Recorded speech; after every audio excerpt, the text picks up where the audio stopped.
안녕하세요. 한국재무설계 박수연 전문가입니다.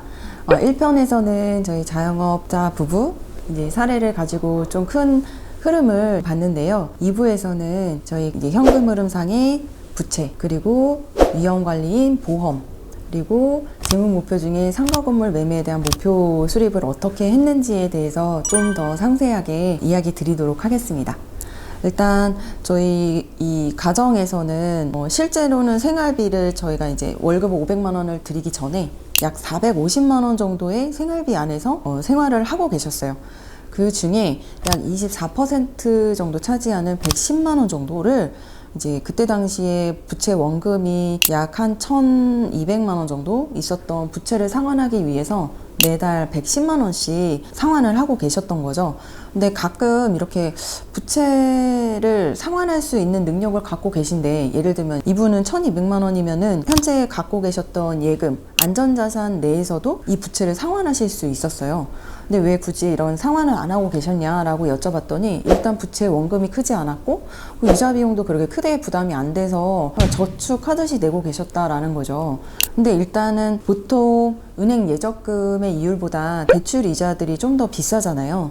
그래서 어차피 예금을 1,200만 원을 묶어 놓느니 대출을 빨리 상환할 수 있다라고 하면 당장의 목적이 없는 자금이어서 대출을 빨리 상환하실 수 있도록 도와드렸고요. 그 대출금 상환하는 만큼 저축 여력이 약 110만 원 정도가 추가 확보가 되어 있게 돼서 이것들을 이분들의 이제 재무 목표에 맞게 좀 저축이나 투자 포트폴리오로 좀 전환을 시켜드리면 좋겠다라는 판단이 들어서 그렇게 일단은 제안을 드렸습니다. 그래서 가끔 이제 부채를 이자가 저렴하다라는 이유로 상환하지 않으시고 오히려 레버리지의 기능을 활용을 해서 다른 재투자를 하신다거나 그런 경우도 있기는 한데요.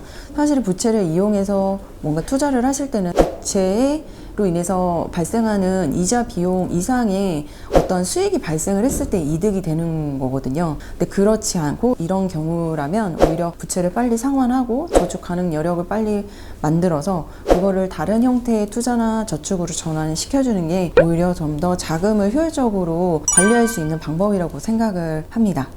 그리고 두 번째는 이제 이분들의 보험료가 조금 문제였었어요. 왜냐하면 저희가 재무설계를 할 때 보장성 보험과 관련된 보험료는 월소득의 8에서 10% 이내로 하는 걸 권장을 드리고 있습니다. 근데 거의 이 두 분의 경우는 약 한 60만 원 정도의 보장성 보험료와 관련된 비용을 지불하고 계셨거든요. 그러면 월 생활비를 약 450만 원 정도 선에서 사용을 하고 계셨기 때문에 그 보험료 비중이 약 13% 정도 되어 있었어요. 근데 꼭 10% 이내로 맞춰라 이건 아니지만 상황에 따라서는 초과를 할 수도 있고 그 이내에 있는 것이 더 좋기는 하지만, 근데 이분들의 상황을 좀 봤을 때 보험료가 조금 다소 높은 수준에 있는 건 맞으나 이분들의 건강 상황이 조금 문제가 있었어요. 지속적으로 치료받고 계신 것도 있었고 약을 드시고 계신 게 있었기 때문에 보험료를 조금 더 줄이고 다른 형태의 보험으로 가입을 하자니 약간 좀 건강상의 문제 때문에 가입 심사에 좀 리스크가 있었습니다. 요즘에 유병자 상품도 있다고는 하지만 유병자 상품은 그냥 일반 상품들에 비해서 좀 보험료가 비싼 단점이 있기 때문에 오히려 지금에 있는 걸 줄이고자 했다가 오히려 보험료가 더 증가하는 상황도 발생할 수 있을 걸 고려해서 일단은 유지하시는 걸로 결정을 했죠. 그러니까 보험도 무조건 보험료가 많다고 해서 줄이려고 하다가 이런 건강상의 문제를 고려하지 않고 일단 정리하고 다시 재가입했을 때 약간 단점도 생길 수 있거든요. 그래서 그런 부분도 좀 고려해서 보험을 그냥 유지하는 형태로 제안을 드렸습니다.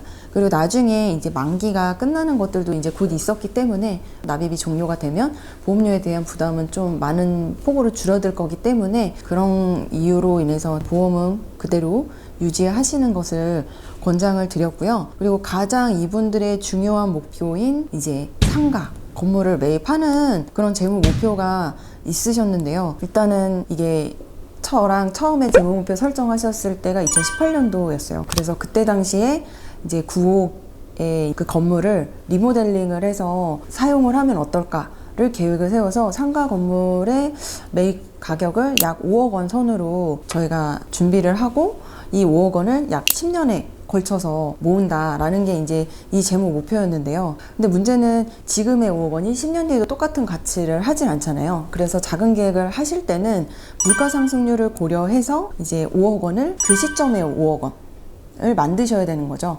그래서 이제 물가 상승률 2.3%를 고려했을 때 약 6억 2천만 원을 모아야 되는 상황이신 거죠. 근데 물가 상승률은 2.3% 정도로 예상을 했는데 실제 하고 계신 예적금의 이율이 2%대 미만이라고 하면 그럼 원금으로는 더 많은 돈을 모아야 되는 상황이 되시는 거예요. 그래서 일단은 저희가 준비할 수 있는 기간이 10년을 예상했기 때문에 이제 투자를 조금 진행하시기로 했고요. 그리고 우리의 이제 목표 수익률을 한 6%로 이제 잡고 그거에 맞게 이제 안전자산, 위험자산의 비중을 적절하게 배분을 해서 투자를 하시기로 했습니다.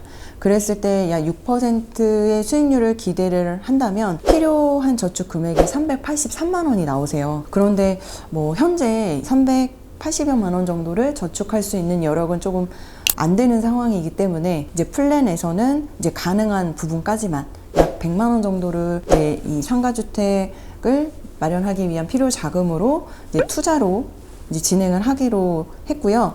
나중에 이제 가게 매출이 좀 더 증가하거나 저축할 수 있는 여력이 더 확보된다라고 하면 100만 원에 더 플러스해서 추가 저축을 하시기로 했습니다. 또는 만약에 이때 당시에 상황이 이렇게 열심히 했음에도 불구하고 내가 목표한 금액을 못 모을 수도 있잖아요.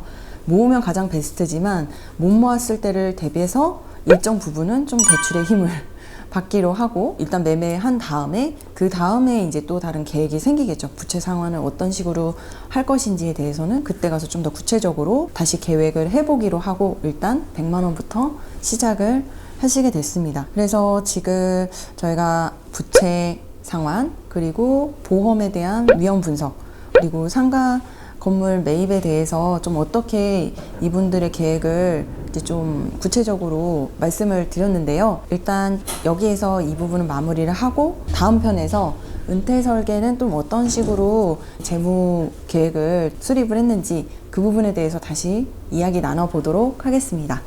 감사합니다.